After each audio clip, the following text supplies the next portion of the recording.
っていう時だ。このネズミを今すぐ捨てろ。ついてないね。あいつらすぐに飛んでいっちゃうから。じゃあ、飛んでっちゃったよ。当たり前だよ。ずっとそこにいるわけないだろ。スケバー、スケバー。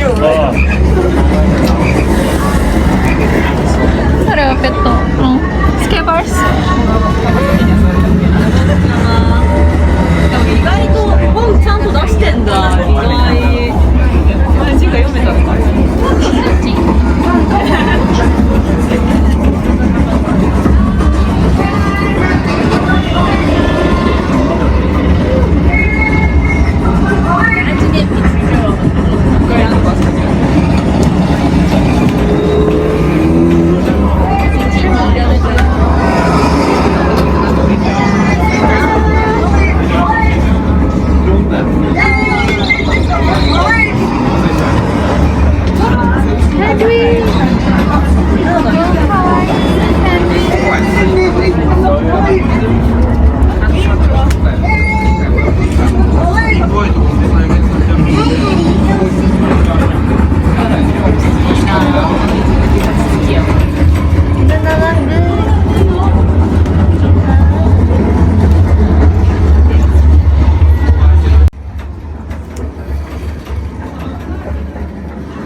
Expect the picture now.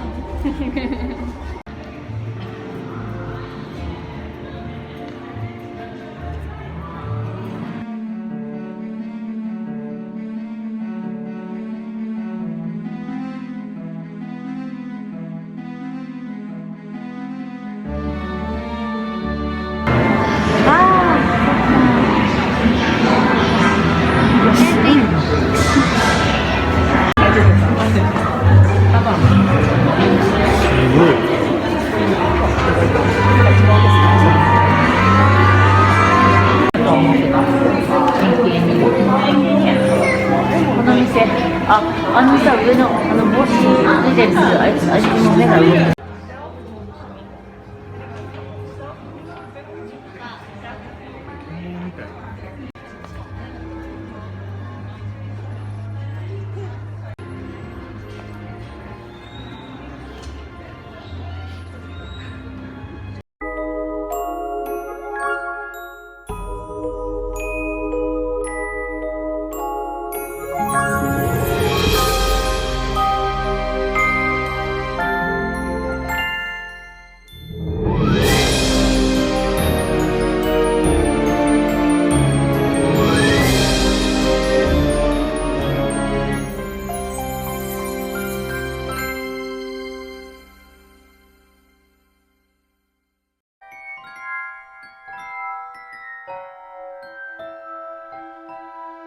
す。